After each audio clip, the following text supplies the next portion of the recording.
Berteduh di hati Tuhan. Sabtu 19 November 2022.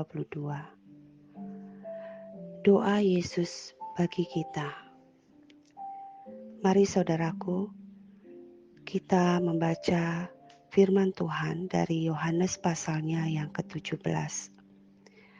Fokus perenungan kita ada di ayat yang ke-15, 17, dan 21. Aku tidak meminta supaya engkau mengambil mereka dari dunia, tetapi supaya engkau melindungi mereka daripada yang jahat. Kuduskanlah mereka dalam kebenaran, firman-Mu adalah kebenaran. Supaya mereka semua menjadi satu sama seperti Engkau ya Bapa, di dalam aku dan aku di dalam Engkau, agar mereka juga di dalam kita, supaya dunia percaya bahwa Engkaulah yang telah mengutus aku. Saudaraku yang terkasih, pada hari ini kita akan merenungkan satu hal yang begitu indah. Sebelum Tuhan Yesus ditangkap, diadili, menderita, dan mati di atas kayu salib, Tuhan Yesus berdoa kepada Bapa untuk murid-muridnya. Namun ternyata bukan hanya untuk murid-murid pada waktu itu, tetapi Tuhan Yesus juga berdoa bagi kita hari ini. Karena Tuhan Yesus mengatakan, bukan hanya untuk mereka ini saja aku berdoa, tetapi juga untuk orang-orang yang percaya kepadaku oleh pemberitaan mereka. Oleh pemberitaan murid-murid dan para rasul dalam segala zaman sampai hari ini. Berarti doa Tuhan Yesus ini juga doa untuk saudara dan saya.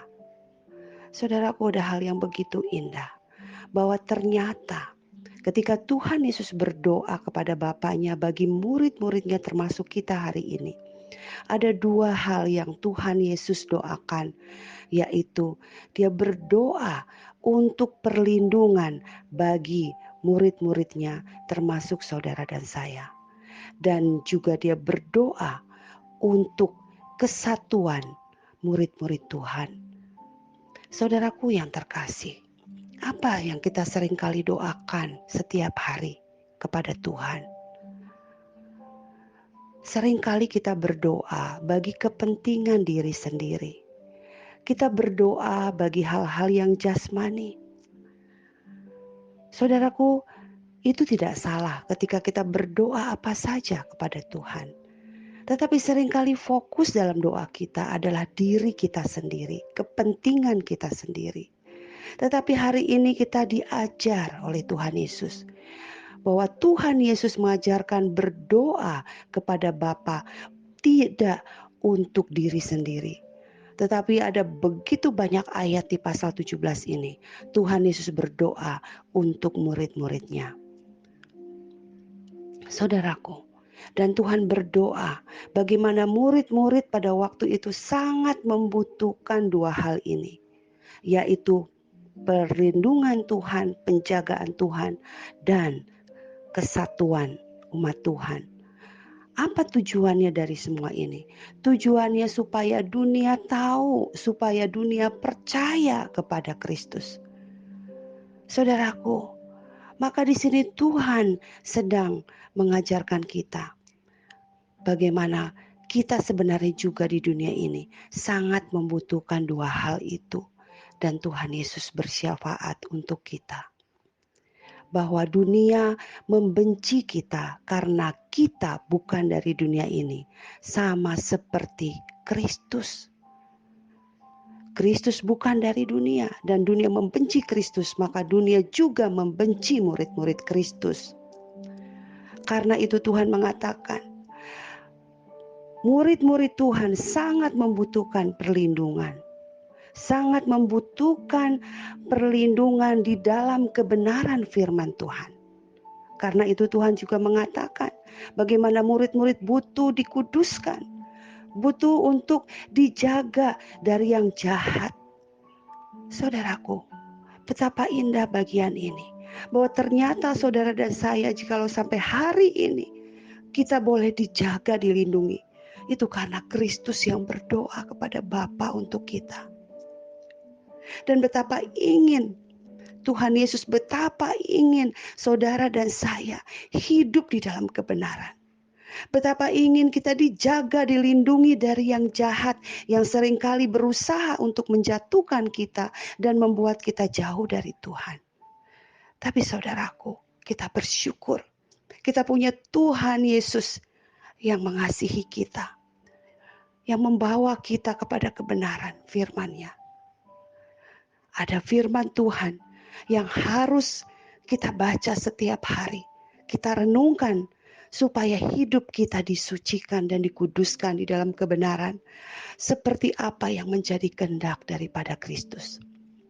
Mari saudaraku, kita mau meresponi doa Tuhan Yesus ini dengan menyerahkan diri kita kepada Kristus, menyerahkan diri kita kepada firman Tuhan supaya kita terus dijaga daripada yang jahat. Kita boleh dilindungi oleh Tuhan dan kita boleh dikuduskan setiap hari.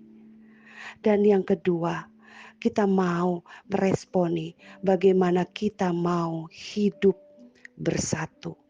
Kesatuan yang diinginkan Tuhan bukan kesatuan karena kita sama satu dengan yang lain, tetapi karena kita punya Kristus dan kita melihat bagaimana relasi yang begitu intim antara Kristus dengan Bapa. Sama seperti Kristus dan Bapa adalah satu, demikian juga kita menjadi satu dengan Kristus dan kita menjadi satu dengan Bapa. Dan dengan dasar inilah Tuhan Yesus inginkan kita satu dengan yang lain juga menjadi satu kesatuan.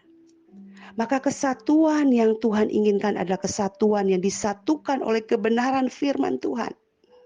Jikalau kita tidak menyatukan diri kita dengan firman, kita sulit untuk bersatu. Kesatuan yang dituntut Tuhan juga adalah kesatuan yang berpusat kepada Allah, berpusat kepada Kristus. Maka bukan kesatuan yang berpusat pada diri kita sendiri. Saudara, kalau kita berpusat kepada diri sendiri, maka kesatuan yang terjadi tidak akan pernah terjadi seterusnya dan kekal.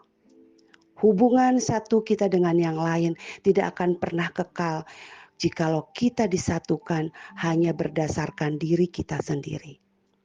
Maka tidak heran jikalau terjadi perselisihan, terjadi pertikaian, terjadi pertengkaran karena kita masing-masing memiliki egois diri sendiri sehingga tidak pernah terjadi kesatuan itu.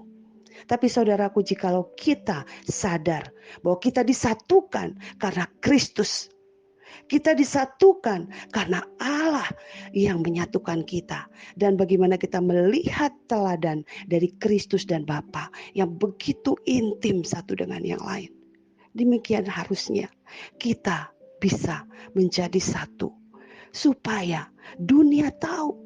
Saudaraku, ada banyak sekali gereja-gereja Tuhan tidak menyaksikan kesatuan sehingga dunia sulit untuk melihat kebenaran, sehingga dunia sulit untuk melihat Kristus, sulit untuk percaya kepada Tuhan karena kita tidak berada di dalam kesatuan.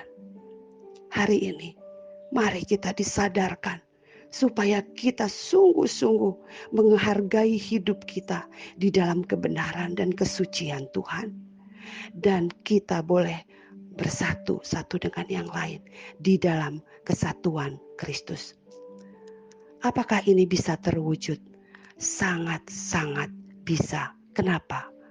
Karena Yesus berdoa untuk itu. Apapun yang Tuhan Yesus doakan kepada Bapaknya, pasti terjadi, tidak akan pernah gagal. Maka kita diberikan jaminan bukan karena kita mampu, tapi karena Kristus yang selalu berdoa untuk saudara dan saya, untuk iman kita, untuk kekudusan hidup kita, dan untuk kesaksian kita kepada dunia di dalam kesatuan satu dengan yang lain. Biarlah hari ini kita jalani hidup kita dengan kesatuan Kristus dan kekudusan firman-Nya. Tuhan Yesus memberkati saudara sekalian. Amin.